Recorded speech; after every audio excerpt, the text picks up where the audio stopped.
Hi, folks. I am blonde in the belly of the beast, as you know, because you're on my channel. I really need to rebrand, but what's the point? Because I'm going to be banned in like 4 seconds. I have the legend Black Pigeon Speaks on my channel today for an interview. I'm so glad you can join me. Welcome. Oh, thank you so much for having me. I Oh, of very much course. appreciate it. And it's been a long time since we talked. So it's Yeah. just the pre discussion. It was very nice to get caught up with you. So Yeah, I very much want definitely. to say thank you so much for having me. Of course, we're not going to have an uplifting discussion. So if you're looking for hope, you're in the wrong neck of the internet woods right now. I mean, I just all day and all week. It's not just because of this Biden thing, but I'm really emotionally internalizing living in a failed state. And it's a lot more difficult than I had anticipated. And we haven't even gotten to the hard part yet. Mm. So I don't know. I don't know. I understand exactly how you feel. And I said before, I've been feeling that sort of malaise almost for the entire year, especially not only the Biden thing. I mean, that was pretty much the establishment not even caring about the idea of political theater at this point. They're just like, no, we're just going to do it and we don't care. And we're going to silence anyone who has Yeah. any opposition toward it. But also just what I've found to be our populations are like not only ours, like in America or Canada or Australia, but like almost in the entirety of the Western world, how easily we've rolled over and allowed ourselves to be basically thrown into our houses and made prisoners in our own homes for a year. And whereas, you can have any sort of political protest insofar as it's communist derived or racially derived, you can loot, you can arson, you can murder. And these things are seen as beneficial, glorious things by our establishment that are allowed to, continue for months upon months. But if you even try and say, well, hold on a minute, I don't think that locking down an entire society to take care of the vulnerable people is a good idea. I mean, I even had a video where there was one sentence in the video, and I said, I'd never heard of any situation ever in history that I've ever looked at where the healthy are being quarantined. Yeah. So you ever watch old movies? I mean, I remember there was a couple movies that were always on around Christmas time when I was a kid. Sound of Music, Yeah. which I loved, do a deer, a female. I still love that movie. I can watch it like anytime. Just that opening scene where she's on the hill and she's doing that spin and the hills. I got it's just like magic. I'm getting like a little bit tingly feelings. And the other one was the Ten Commandments. Mm. And in the Ten Commandments, if you've ever seen it, or was it the Ten Commandments, or was it no, Ben-Hur, excuse me, A Tale of Christ. Yeah, it wouldn't be the Ten Commandments. The Ben-Hur, Charlton Heston. I think it was made in 1950 or something like that. But it was one of the first movies I think that had color, because it was like you could tell like it was colorized, but it not like a modern color. Do you know what I mean? Yeah. Anyway, the point is that after he had avenged himself against his nemesis that wrongly threw him into a galley to be a slave and row himself to death, and he defeated him in the arena in Rome in a chariot race, he went to find his mother and sister that had been basically made lepers by their time in a dungeon, but they were in a leper colony. And the idea is that what I'm trying to get at is I've never heard of any instance in ever where healthy people were quarantined.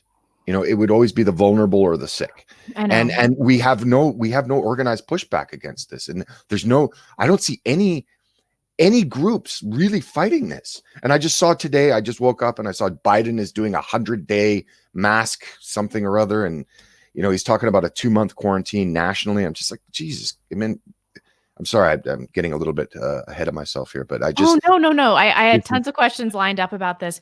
Yeah. And I talked to Legal Man and I talked to Computing Forever in my previous interviews. I wanted all these interviews to kind of be in the same theme and just having multiple perspectives on the same issues. Yeah. But the most disappointing thing about all of this was I didn't expect people to be so compliant. And I think that's one of the reasons I'm taking this so hard. It's not that we're losing our mobility and our ability to move around, even though I love to travel and everything like that. And that's going to be hard. It's going to be really hard for you too. Yeah. But I still had some faith in the individual's ability to reason through these things and to to realize that their lived experience is running contrary to the media narrative about the coronavirus. And I'm just not seeing the kind of pushback that is going to necessitate uprooting this entire mask mandate and all the lockdowns. And I thought that at this point, if they continued with this, that people would just be freaking out. But everybody, it's just enough to keep them docile, just enough money, just enough porn, just enough Netflix, Yeah. DoorDash, just to keep people in this stage of compliance. So do you think that they're going to be able to continue this, or that at some point people are going to push back? Because I find this situation intolerable, and I'm in freedom-loving North Idaho. Listen, dear, I look at this, and I would have said 6 months ago that it couldn't go on for another 6 months. And the words you just used, the vocabulary, and I think vocabulary is important. The vocabulary you used was compliant and docile. And I honestly, 6 months ago, would not have expected that people could take it for another 6 months. But I think you're right. If there's enough Netflix, enough Uber Eats, and enough porn, all that's going to be required after this is some sort of like basic minuscule UBI. Yeah. And I don't think it's going to make any difference. I mean, you already have, I think the tax-paying population in the United States is obviously in the minority. Like, I think it's something like 30, like a net taxpayer in the United States. And all you're going to have to do is, bribe people with $500. I mean, it's been done in America's inner cities for the last 50 years. With the idea of you can have this welfare, you can have these checks, but don't burn down the cities. And I think we're moving into a state now. I mean, I think Oswald Spengler in The Decline of Western Civilization, he talked about civilizations having a spring, a summer, an autumn, and a winter. And the idea is that in the spring, a society has energy. It's moving out. It's building. And if you take a look at somewhere like North America, the United States, that was in the 1770s all the way up probably to the 1890s. And then another very interesting thing about that is that when a civilization is in its spring, it doesn't need borders. It only needs borders once it's in its winter, because it has to protect what it's already built. Right. And now we were talking earlier about how you're seeing caravans of people coming up from El Salvador, Guatemala, and Nicaragua. No, excuse me. They broke through the Guatemalan border. I think there's people in Guatemala obviously joining them. So I think they were from either Honduras or El Salvador, probably a mixture of the two. And they're marching their way to the border the same way people did in 2015, 2016, when they marched all the way from, Pakistan into Europe, and they chose which country. They didn't go to what was the first safe harbor. They went to where they could get the most handouts, and that was Germany, Sweden, the Netherlands, England. And what we're witnessing right now is, unfortunately, and I don't want to be so black-pilled, and we were saying previously, but I honestly think in terms of the decline and fall of civilizations, as basically postulated by Oswald Spengler, and he postulated this back in, I think it was 1913 or so. So it's over 100 years old, this idea that he had, that we are in basically the twilight of whatever our civilization is. And countries like America, and the fact that they were able to squash any and all speech with regards to the recent election. If you have any opinions that are contrary to lockdowns, your voice is squelched. We're not living in a democracy or a republic. We're living in basically the end of those things. Oh, yeah, I totally agree. And what changed things for me? I kind of had some hope for this country until the Molly Tibbetts murder happened. Do you remember that? I do. Yes, I do. And I found out that it was an illegal immigrant. And I always thought that once people's children were being raped and murdered, or they're going to try to take their children from them, that was going to change everything. And then I see her dad come out, and he's talking about like how he loves tacos and shit. I'm like, what is happening? And he was from Ohio or Iowa. And that's when I realized, like, people in the breadbasket of America are not connecting the dots in terms of this illegal immigration thing. Like, they will sacrifice their children. So did you see this Project Veritas video a week or two ago with the guy from PBS talking about how he actually wants to take people's children and put them in re-education camps. I actually didn't see the video, but I read an article on RT, and strangely enough, I don't read American media at all anymore. I don't trust RT insofar as when because they'll do look at Russia's new super advanced jet plane. Wow, look how great it is, and it's cheaper than the F-35 or whatever it is. So I don't take everything I say on these sites seriously, but I read things like Al Jazeera. I just don't read any Anglo news. And I did hear about that, exactly what you were talking about. And he was talking about not only taking them away from their parents, but re-educating them. Like this is like right out of the playbook of a gulag of the Soviet Union circa 1935. And it's being espoused openly in our political discourse right now. And I have no control. It's taxpayer funded, and I have no control over that. It's straight up theft for my child to be taken and then re-educated. Oh yeah, absolutely. Well, the thing is that in a lot of countries right now, I'm not sure exactly how it would work in Idaho, but I saw I think it was Canada recently, there was, and actually he's a father that's been, I've chatted with him, and I've been talking to a transgender. I don't know the exact labels of these things. Sorry, because it's just so she was born a girl, and as a young teen thought she wanted to be a boy, and she did all of these puberty blockers and hormones, and I guess testosterone, grew a beard, and then realized, like, wait a minute, no, I don't want to be this anymore. I was just confused, and then she detransitioned, but the problem is, like, she lost her beard, and she looks like a normal girl now mostly, but her voice sounds like mine. Yeah. So, and that won't ever change back. And I've talked to her about like her regret, and she actually put me in touch with a man in British Columbia, which is just north of you in Idaho, and his daughter. He did not give consent to his daughter going through transgender reassignment. I don't even know the words for gender reassignment. What that, yeah, you know what I'm talking about, right? And it split him and his wife is totally on board with his daughter doing it. He's not, and he's basically just been like he's been depersoned as her father by the state because he won't go along with this, and the state will not listen to his. And this girl is underage, by the way. I should say that his daughter is underage, and the state is allowing her to go against the father's wishes on these sorts of things. So I look at these what in isolation, but as a total sum of things, I wonder, what is the end goal of all of this? And I'm wondering more and more if the end goal is not anything more than the demoralization of people, and just demoralizing to the point where it's just like, I don't care about anything anymore. And I think a lot of people are getting to that point. Yeah, I mean, this only makes sense to me from a Christian context anymore. Oh, sorry. I've got no, it's okay. No, I've got what's like a sinus problem that it's a sinus problem. I don't have the coof, even if I did have the coof. We're separated by thousands of miles of ocean, so it's okay. Oh, it's okay. I've been triple vaccinated, so it's just joking. I would never. Yeah, but yeah, this only makes sense from a Christian context. Yeah, go ahead, please. A Christian context. I didn't mean to interrupt you. Oh, no, it's okay. I just didn't understand any of this until I really started to realize that there are actual evil forces at play. I used to just think these people they're morally bankrupt and they're hedonistic, but now I'm thinking like it's evil. They're satanic. Yeah. No, there is evil forces. That's a conclusion that I think many people that I've spoken to, it's weird that you just said that because we haven't talked in a long time, that you've come to that same conclusion that I have, and that many other people I've been talking to, is that, yes, this is not a measure of moral bankruptcy. This is not degeneracy. This is not any of the sort of general terms that people like to throw at this. This is this is evil, and these are evil forces.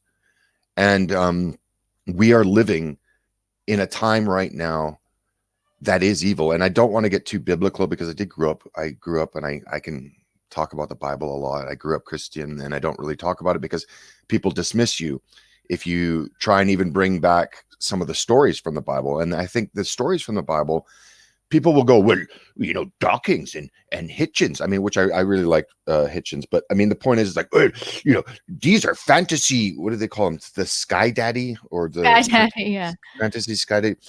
That's not the point. It's not the point. A lot of the stories in the Bible are allegories, and they're allegories that are timeless teachers of right, wrong, good, bad. There are these stories about redemption, about forgiveness, but it doesn't mean that, oh, well, there's a Sky Daddy and he made you out of a rib, you being a woman, for example, oh yes, the woman's a rib. No, obviously you have to look at things in a perspective. And the stories, like even the stories of Adam and Eve. I mean, I read this really interesting book by an author named Daniel Quinn, and he wrote a kind of a trilogy. One of them was called Ishmael. The second one was called The Story of B, and B being a blasphemer, the story of B, and My Ishmael. And the ideas were basically, I don't want to say it, but I think Jordan Peterson has ripped off a lot of his ideas from Daniel Quinn, because these books were written in the 1990s. Early 90s, by the way. You mean Jordan Peterson is an unscrupulous grifter? No. Well, who would have thought? Who would have thought? The fact he's come back in the immediate first video he makes is he's selling some course for $7.50 on his YouTube channel. But yeah, a lot of these things where people are like, oh wow, that's really insightful. Actually, a guy named Daniel Quinn wrote these same ideas like in I think the books were published in the early 90s. They could have been written in the late 80s if they were published in the 90s, I would imagine. But the ideas are in there that are even in the story of Genesis of Adam and Eve, and of being expelled from the garden and having to live by the sweat of your brow. The Bible is absolutely chock filled with ideas, stories, and lessons that are timeless. And it's just edgy people going, oh, well, how could a woman actually be made from a rib?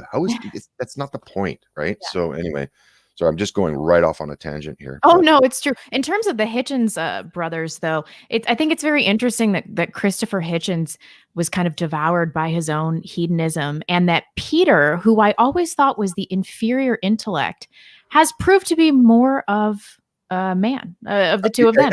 And Peter, yeah, he was devoured by his thing. I mean, he was a chain smoker. I mean, how old was he when he died? He was still smoking. He wasn't that old. I think he was in his maybe early 50s or 60s. Yeah. I don't know, but I mean, yeah, exactly. Like he was devoured by his own degeneracy. Where Peter, it's interesting. If you actually watch Peter right now, they almost use him as a caricature of what a British man was. So the establishment press, I mean, he's got a column, I think, in the Independent or the Times, I can't remember which. He's got a column that he generally writes, but the BBC and the wider Sky News, and yeah, I mean, you spent time in the UK, these the Guardian, they use him as a caricature to make fun of what Englishmen used to be. No, cheerio. Yeah, used to be like the bowler hat, stiff upper lip, because he doesn't give off. He has that reserved British, I guess what I'm saying is the stereotypical reserved presence of a British man pre-1970, I guess. Do you know what I'm saying? Yeah, definitely. Yeah, I would agree. I think Peter is actually, you're right. He's proven himself to actually be the more I would say the better brother. I mean, Christopher Hitchens was all in on these wars in the Middle East at the end, and I mean, he was very intelligent in his ability to articulate himself and in debate, but that doesn't mean you're right. Yeah, he was an intellectual that lacked logos, and then we see Peter that has been kind of redeemed by his faith. And nobody has been better about coronavirus than Peter Hitchens. I guess we should talk about that. I mean, do you really see, circling back, do you see an end to this? Like, what do you see as the future of the West in terms of lockdowns and rolling mask mandates and things like that? Well, I don't think it's going to end anytime soon. The only problem is they're going to have to placate the masses that don't have any jobs.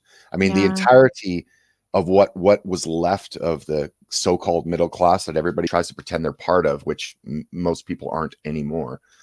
I mean, you've got to basically, if you want to have, this is another thing about the end of empires or the end of civilizations, is that everyone is scrambling to work for the state, because the state is the only reputable, not reputable, but the only dependable employer is the state. And that's when the state bulges in size.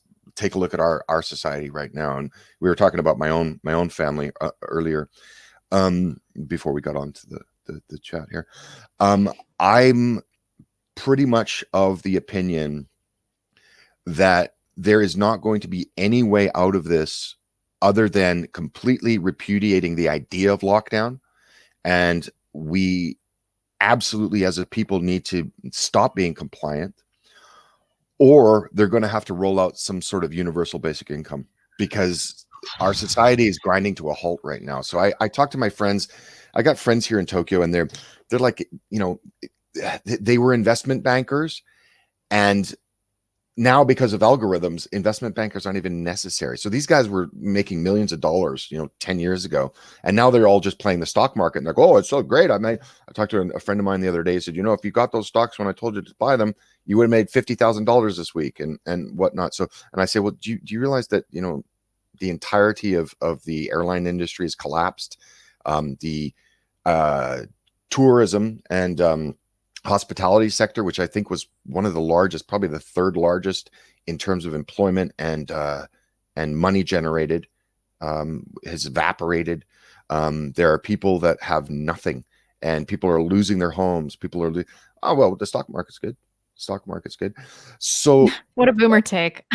Yeah, well, yeah, it is a boomer take. And these people are boomers when I talk to them. I see it as either we have to stand up and rise up, or we pretty much become, as using your vocabulary again, the compliant, docile population that I think our overlords believe us to be. And I don't even want to say it, that I'm starting to believe that we are.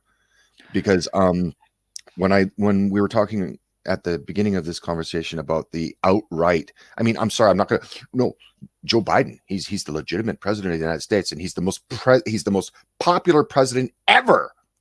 by vote. So preposterous. Yeah, by vote. He's the most popular president, more popular than Obama, even in black cities, right? So even in a black county or he's more popular than Obama. Of course he is. And I'm just saying this for the censors. But if we are now in a position where even the illusion of political theater, they don't even have to have the illusion of anymore. We're in a different time, and I think our population, I always thought, you brought up Molly Tibbetts, and I always thought the same thing. Like, once people's children are being harmed, that's the sort of red line. But take a look at places like the UK, take a look at places like Germany, where they have organized gangs of grooming gangs. And I'm using grooming. You understand what that means. And they're generally new British and new Germans, or new Germans that just came in since 2015. And the authorities are allowing for the organized rape of their children. And there is no popular pushback. I don't know if there is a red line anymore. No, and in the West, especially, I mean, what you're talking about is at least on a societal level, but on an individual level, look at the transgender initiative. I mean, like Desmond the Amazing, he's pimped out by his mom, And so I'm seeing people really need this social currency more than the value that loving your child provides them. It's more important to them. And that's how I can tell that there's been this really significant shift in how we fulfill ourselves and how we fulfill our spirits. And I do have a lot of questions about that too. I just watched your video on the social credit system, and it's so good. It's so good. Everybody needs to check it out. And Morgoth was actually the first person that put this in my brain, and I've been thinking about it a lot, that China's credit system is at least above board. We've instituted a credit system here, and it's so subversive. And so I was going to ask you a few questions about this, but do you think that systems like the social credit system in China and what we have going on in the United States and in Canada and the West are a manifestation of living in a secular society, since culturally we're failing to adopt a code of morality? Okay, yeah, I would say that these things are necessary once society moves away from God. Now, whatever that God may be to you, one of the crucial things of our species and every historical society that we know of, and not even just civilizations, but if you go to the deepest parts of Africa or places that never even were able to invent the wheel, much less numerals, one of the bedrocks of human society has been a belief in the divine. Even if you go back to, so it's a very interesting book. It was written by a guy named Graham Hancock, and it's called Supernatural. And his postulation is a bit wonky. I think he talks about, psychedelics as being the precursor to human intellect or human idea. But the thing about our society, our species, excuse me, is that most people don't understand. Like, people have heard the terms Neanderthal, they've heard the words Cro-Magnon, and then ourselves. And the only difference between us and Cro-Magnon humans is our habits. So physiologically, we were utterly the same. But Cro-Magnon man, he just shuffled around. As far as we know, going back in the fossilized record, it goes back to at least 200,000 years of us being physically what we are today, at least in Europe. And Cro-Magnon man, the distinction between Cro-Magnon and Homo sapiens sapien is a division in our habits.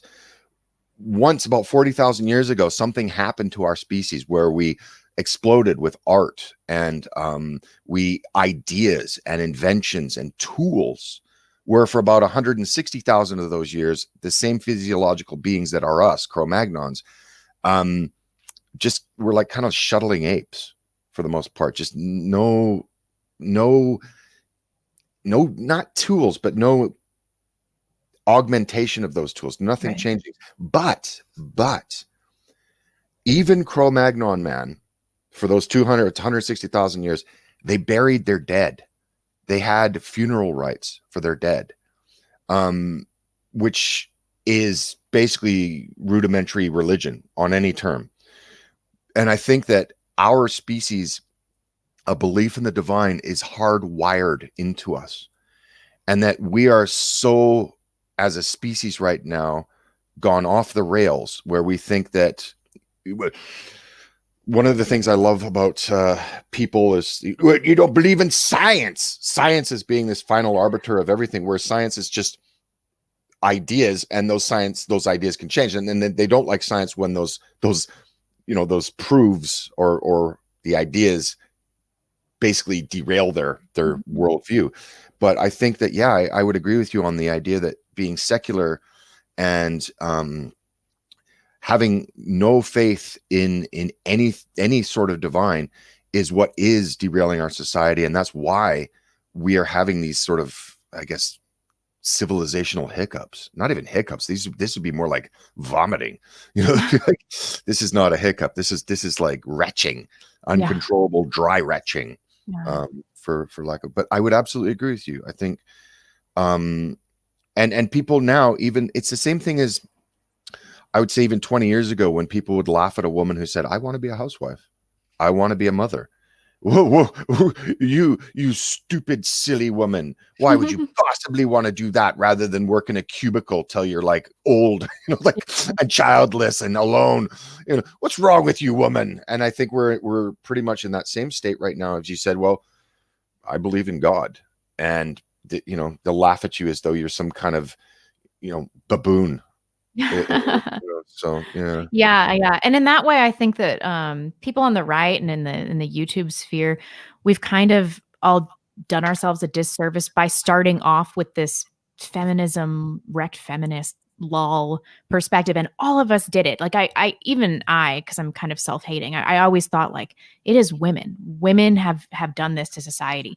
But I needed to zoom out a little bit more and think, like, it's because we've all lost our ability to fulfill our natural gender roles, and then zoom out even more and be like, it's Exactly. because we've abandoned God. And that's finally what I'm doing now, and I feel like I just see Exactly. it all. And I feel a little bad about this. I've really been hard on my sex. No, exactly. So I did the exact same thing, and I'm still remembered. This video was one of the first videos that was ever put into limited state. It was a video I made. It was called "Why Women Destroy Civilizations." I think it yeah, got I like, remember. Yeah. got something like 7 or 8 million views, something crazy. And people still talk about it now. It's been off the internet for years and years and years. Yeah. And what I failed to grasp, I think, was the idea exactly what you just said. There is the problem is that women haven't been allowed to fulfill their gender roles for at least the last 50 to 60 years. Mhm. And it's not that it was women, it's just that our society flip-flopped and didn't give women a correct direction to go in. If you understand. And men didn't lead them in the right way. Yeah. Men just let them go off to pasture. That's And true, and I've always had taken issue with that. It's like, you know, either we're going to assign women agency and then give them responsibility for some of the damage that's been done, or we're going to be like, women generally lack agency and they need to be led. And I'm kind of in that camp now, because even I'm an opinionated woman, I do kind of fill the container that I'm put in, and I'm in a marriage where I have to be led, and then I'm a woman of faith too. And so I really believe that even the strongest women are looking for male leadership, and it's really I important. don't know any woman that isn't looking to be led. Yeah, To be yeah. honest, every woman I've ever met in my entire life, if they were honest, they would rather have somebody lead them than them have to lead. They don't want to. They want to follow, and that's not a disparaging comment. All it does is recognize the fact that we as a species, and it's funny because I was talking about Neanderthals and Cro-Magnon and our ascension up from that point, is that we as a species have evolved certain traits that work. Yeah. And these are traits that we work together well. So you can't have a society with no men, and you can't have a society with no women. Mhm. We need each other. We need each other. I mean, that's another thing that I made a video on. I think it was like the 10 problems I had with MGTOW. Oh, I bet they were Oh, really unhappy about that. geez, yeah, that got me more hate than I think anything I've Yeah. ever done in my life. Got me more hate than women destroy civilizations. Yeah, And absolutely. it really did. I said these are the 10 biggest problems with MGTOW. And one of the ideas in that is that we are not adversarial, men and women. Like, Mhm. we're made to be with each other. I mean, Yeah. Jesus Christ, look at us. Our parts fit together. like, Yeah. like we're made to be together. And I would say that part of our evolution as a species is that women are there to guard the home, tend to the home, raise the children, educate the children, and be a loving, warm center of a home. And a man needs to go out and earn the family's keep. Whether that be 100,000 years ago, you have to go and spear a boar in the forest, or planting a bunch of corn, Mhm. whatever that may be. And we've gotten so far from this idea. I mean, I actually posted a picture of and all I said was, China is quaking in their boots on my Twitter. It's actually the second post I have. And it was this gargantuan, obese woman it looked like she was either a warrant officer or an officer, eating a taco on the floor of the Capitol building, Oh, she was National Guard. or the Yeah. National Guard. And I Mhm. was looking at that saying to myself, like, how on God's green earth does this translate into a soldier to any other society on earth I ever in know. history? This is a symbol of authority. A guard. It's preposterous. It would almost Yeah, be laughable if it wasn't the yeah, situation we're in. And then yeah. that's another thing that I've kind of gone horseshoe theory on, is how I feel about Muslims. I've been so hard on Muslims, but I have to look at their society and think, like, these are patriarchal Stone Age societies that see that our society is right for the taking. I mean, They know it. They know it. yeah. And there was a meme that went around last year called "Islam is right about women," Oh yeah. and it Yeah. was hilarious because I saw some news, like local news, not like national news. It probably was out of like somewhere like Washington, because I still keep in touch with the local news around the Pacific Northwest. Just Mhm. I don't know, I just Como TV4, or like whatever, and just I, I, I guess because I'm from around there, that's why. And they were showing this to women, and the women, the white women, they didn't know how to react. They were like, because they didn't know if it would be racist and Islamophobic to say, well, Islam is right about women, or if it would be terrible to admit that they are, but then it was racist to say so. So they were just like, it was like this circular loop that they were caught in, and they just were like kind of giggling and looking strangely and looking around, not even talking to the reporter.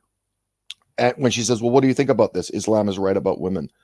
And yeah, I agree with you. The one thing is I've had a video ready to debut for a long time about patriarchy and how it literally is the only system that we have as a society, as humans ever developed, that is pronatal, that is family centric, and keeps civilization on board and continuing. Any edifice, any kind of habit, any sort of societal glitch that is antenatal is anti-human. Mhm. So our entire society right now is antenatal. The fact that you can now, get an abortion on demand for any reason whatsoever. Mhm. We're not replacing ourselves. I don't know what the United States the birth rate is, but I'm 100% sure, at least with the European population, it's not over 2.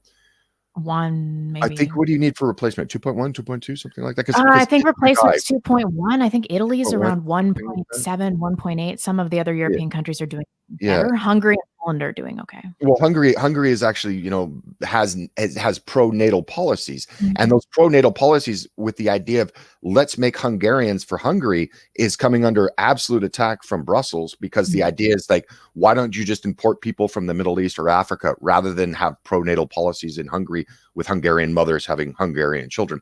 All I was trying to get to is the point is that any policy, any civilizational trend that is antenatal is anti-human. Yeah. And it is a function of a dysfunctional society. It's a dysfunctional society. If you cannot replace your population, you're a dysfunctional society. And as you said, when you were looking at Islam, they see it. They understand we're ripe. I've even seen Muslim imams. I'm not exactly, I can't remember what the word is. Impregnate their women. Well, they absolutely do. They get several women, but they also understand this very clearly. That natalism and birth rates, and that is demographics are destiny. And this video of the imam that I think you're referring to, I think that he said, like, we need to go to Europe, we need to impregnate their women. Exactly. I don't know why women in the West take such issue with this. They get so personally offended by this concept that we have to be a patriarchy. I don't think that they realize the incredible responsibility that comes with this kind of leadership, the male leadership. It's like, you don't want that. I don't want that responsibility. I don't want to be in a leadership position. Are you insane? But I think that this whole Kamala Harris plan, I'm looking at this now, and the left, and I thought they were so incompetent, and now I'm like, wow. Oh no, they're sinisterly competent. This was very elegant, and I think I said this in my last video with Legal Man, but I would be impressed if I was not so horrified by this. But I think that the plan here is that Joe Biden is going to be out in some way. He's going to die, or he's going to get coronavirus. I don't know. He's going to be out. And I think that it was always about Kamala Harris, and they knew that she was too unpopular to be elected. But they were also thinking she has no moral core, so she'll be really dangerous.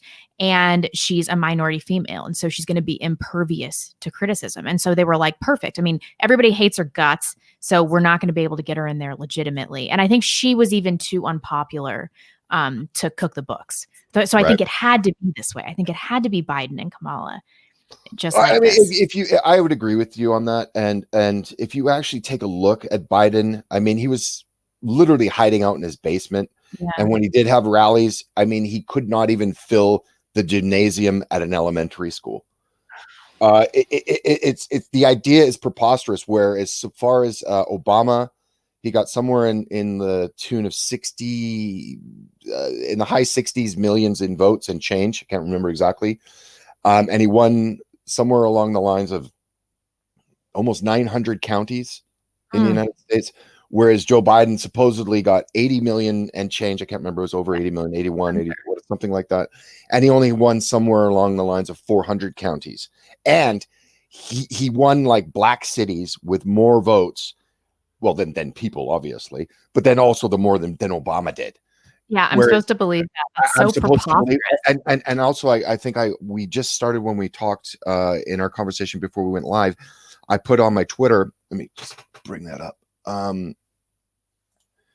There's the most. I just put the most because you can't say anything honestly anymore on social media. So I said the most popular president in quotes by vote in American history, and it only has 260,000 views.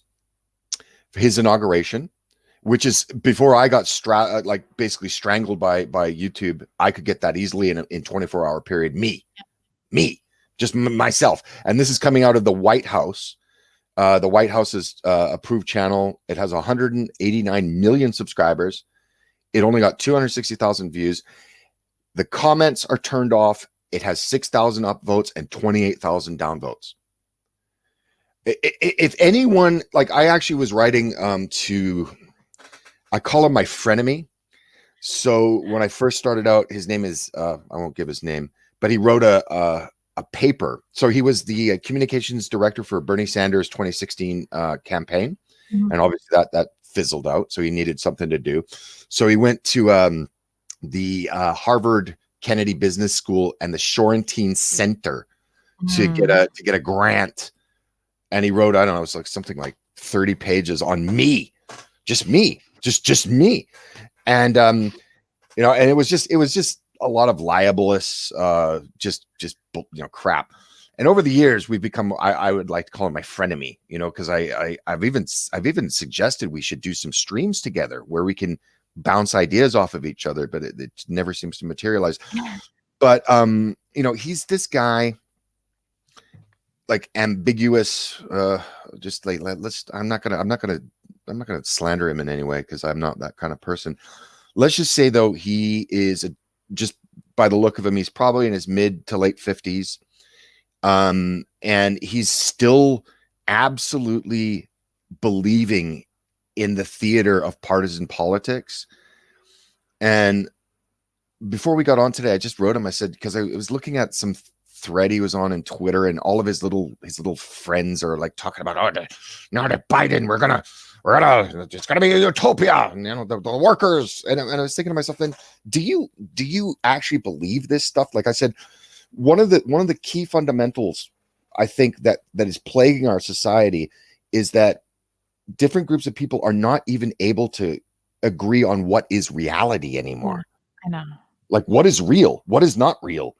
And I sent him that same photo where I have circles around comments turned off and likes versus, and I said, can we agree? I know you support the Democrats. I mean, he's a lifelong worker in the Democrat Party. Like that's his thing. That's what he does. And I said, can we at least agree, whether we support whoever we support, that we're living in a make-believe world right now? And you do understand that the establishment has reasserted itself. He hasn't written me back. So I honestly, and I wonder if he sees me as mentally deficient as I would see somebody who cannot see reality. So I'm not like, as I said, I'm not a big Trump supporter. I don't think he did anything substantial to stem the tide of this sort of circling the drain in any way. The only thing I liked about Trump was his Twitter, because it was hilarious, the stuff that we'd come out with. But other than that, like, I see the Democrats, I see the Republicans. It's the same as in any democracy at this point, where you look at somewhere like England, you look at the Tories or you look at Labor. I mean, it's just two sides of the same establishment coin. And I just find it bizarre that people who can live until they're 50 years old and still not see that, still be like invested in that.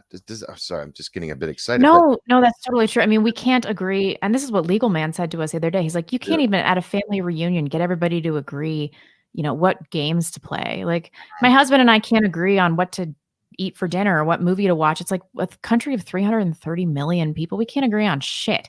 And Mm. it's not even like we're having minor disagreements about implementation of the Constitution. Right? It's like we're on different fucking planets. Like Exactly.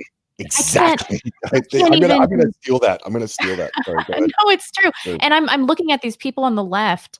It used to be about racial issues and tribalism and things like that. But I'm looking Yeah. at white leftists and I'm like, I can't even live in the same country on different sides with you. Like, I Mm, can't share a government with you because mm. what you want is to fundamentally destroy my way of life. Like, I can't coexist with somebody And that wants that. fundamentally destroy your child's Yes. future, Yes. as well. Sorry, that's very important. It's That's very very important. important.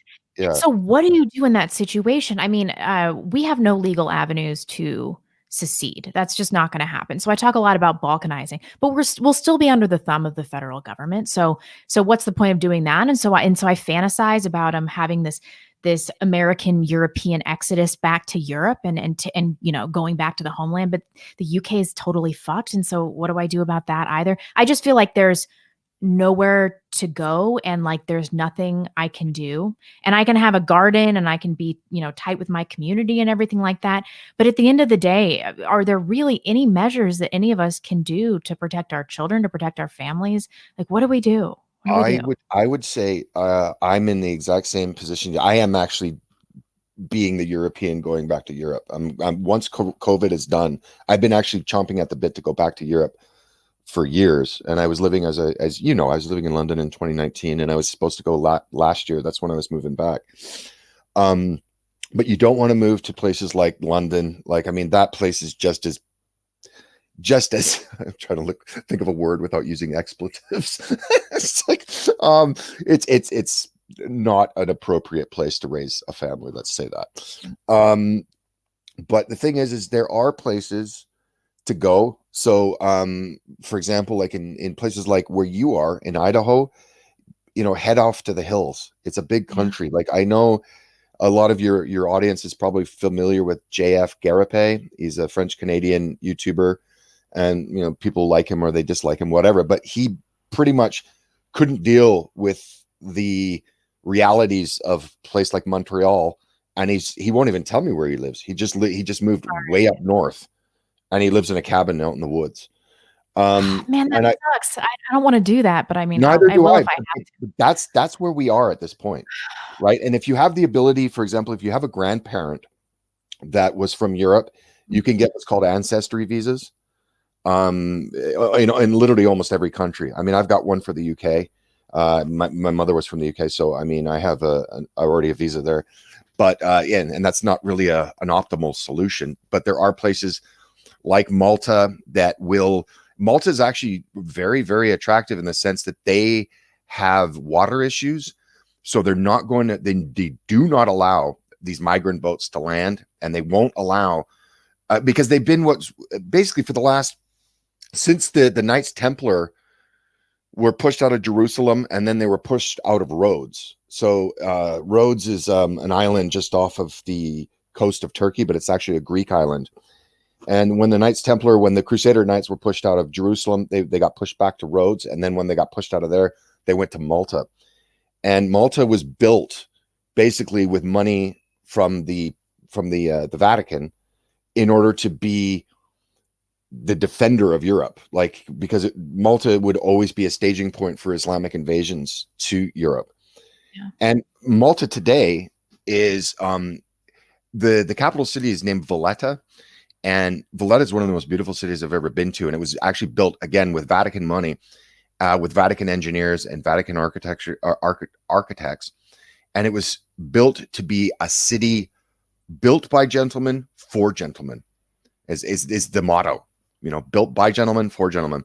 And it's beautiful. But the point is these small countries, right now, you could move into a country like that. And what's actually very attractive about that is the top tax bracket is only 15%. Oh, nice. Right. So that's another thing. One of the things I would say is, no matter where you are, is stop feeding the beast. Do everything legally. I'm not talking about I'm not talking about avoiding taxes. I'm talking about minimizing your taxes. Yeah. So if you can, fix a guy's car and he pays you in peaches and there's nothing going to the government, I see no problem with that. Yeah, of course. Bartering and these sorts of things. Stop feeding the beast. Stop feeding the beast that's trying to destroy your life and trying to destroy your children's life as well. True. I mean, but in terms of tax evasion, although while I would never tell people to do anything illegal, Mm. it is possible that we die and we meet our creator and he's like, "You voluntarily funded abortion through Mm. taxation." Mm.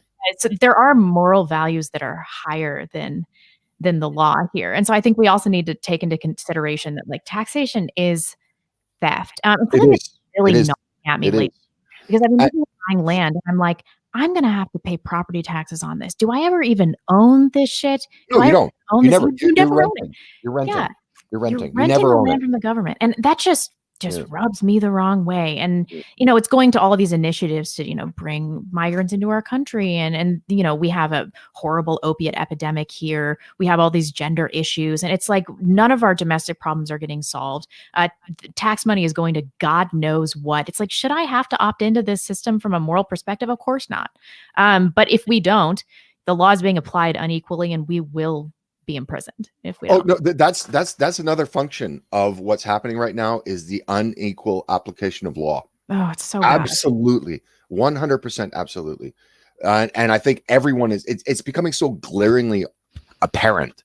The same thing with our friend Joe and his election or his installation, as I should say. Yeah. These things are becoming so apparent that they're impossible to not notice at this point. So.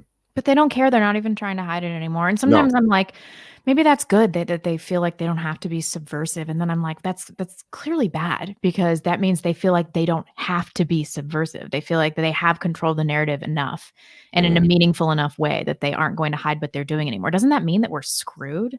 It means that we're as looping right back to the beginning of our conversation, going into Oswald Spengler's The Decline of Civilization. We are in the winter of our civilization, and they don't care anymore. I know. They don't care. They don't even care about the pretense of theater at this point. Absolutely not. And something that you said there is really important in the fact that you're paying taxes, but as you said, when you die, which we all do, and we'll meet our creator. One day we will. All of us will. That's one thing you always have to remember is one day you will die, and that we're living in a society that sanctions and approves of and pays for the murder of the unborn. So if there's any more vulnerable of a human life than an unborn, I don't know what is. You think about like, oh, we're going to stop our entire civilization now. So morbidly obese 75-year-olds who drink Coca-Cola every day and eat Big Macs, so they don't get the coof. They don't get the I don't want to say it on the stream so it doesn't get like tagged. It's called the coof. Oh, we're going to stop our entire civilization for these 79-year-old, 300-pound Coca-Cola addicted, junk food eating elderly people, but we gotta stop society for them so they don't get the coof, or at least 1% of them don't get the coof. But yeah, we're fine with like annihilating babies in their mothers' bellies, and that's morally defensible. So yeah. I mean, when I interviewed E. Michael Jones, this was September 2019. I asked him, how do we keep the light aflame and not be blackpilled? And he said, we should be joyous in our persecution, and we have the opportunity to build something better. And I'm seeing that the collapse is happening much more quickly than I thought. And there is a little relief in that because I was having so much anticipatory anxiety about it happening. And now that it's really happening and it's palpable, there is something that's a bit of a relief. However, I don't see how in my lifetime I'm going to be able to contribute to building something meaningful. And so I know that it's going to fall on my daughter.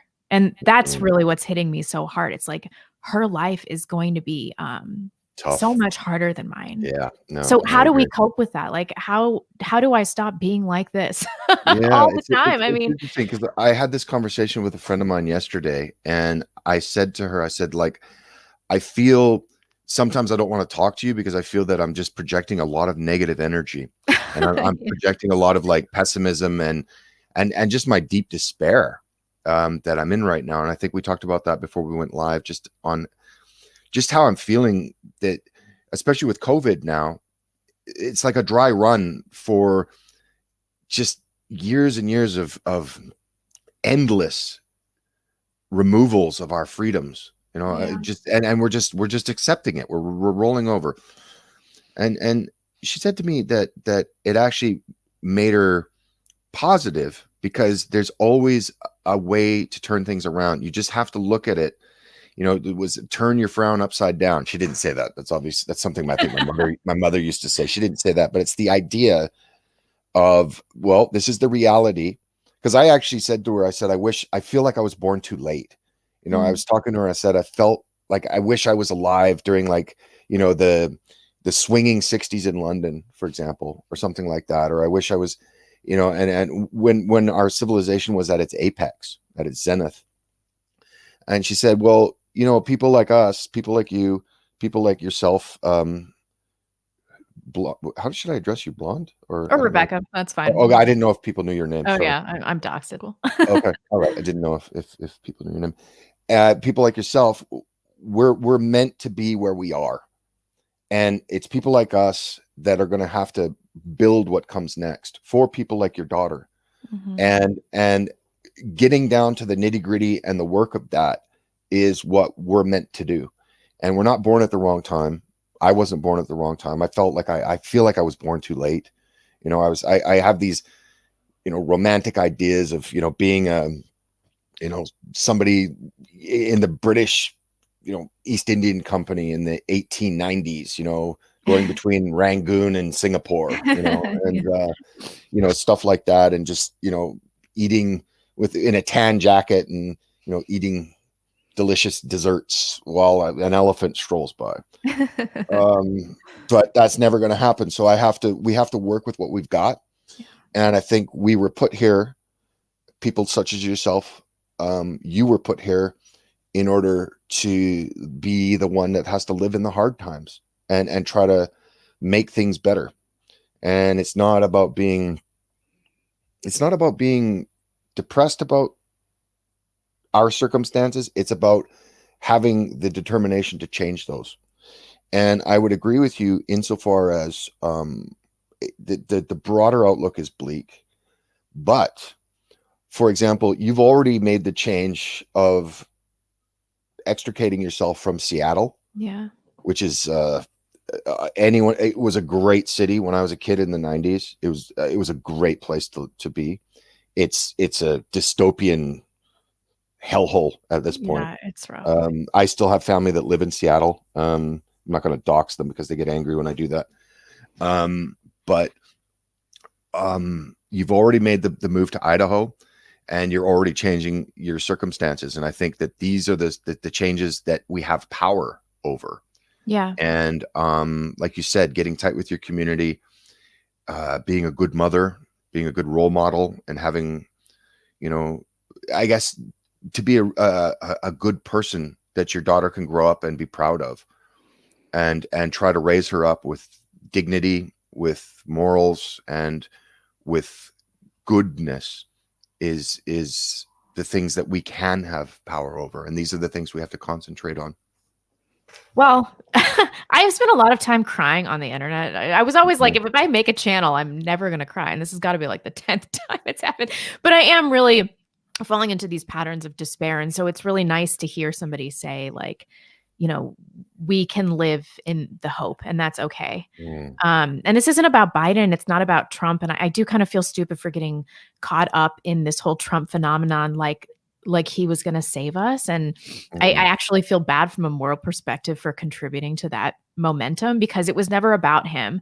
All the damage had already been done. It's like trying to save somebody Everyone from a was fire. hoping. Everyone was Yeah. hoping that the fire would be put out, but it wasn't. It wasn't. No, it was like trying to save somebody from a fire that's already been burnt to a crisp. I mean, Mm, the inertia started in the early 20th century at mm. the latest, probably. I mean, the wheels have really been turning for a long time, and so we need to think about that.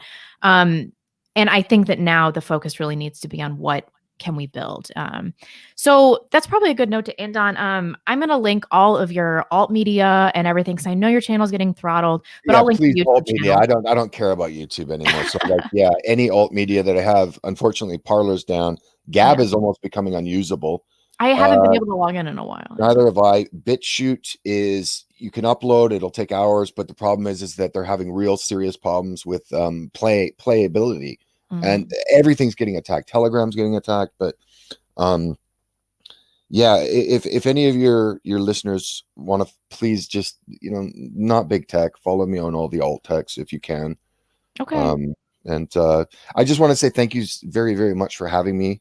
It's a pleasure to talk to you again, to tell you the You truth. too. It's been I really miss I nice to miss catch up. I miss talking with you. Yeah. I think we have a pretty good rapport, you and I, and Yeah, definitely. you We should know, do this again. yeah, we absolutely will. We absolutely will. 100%. And I want you specifically, I want you to see the positivity that's coming your way, because it's coming. We just have to believe in it. That's We all. do. Yeah. Well, I think that's a good note to end on. So thank you so much for joining me, Felix. And I will post this right now and then, yeah, check him out in the description and on alt media. And I will see you guys later. Thank you so much. Bye.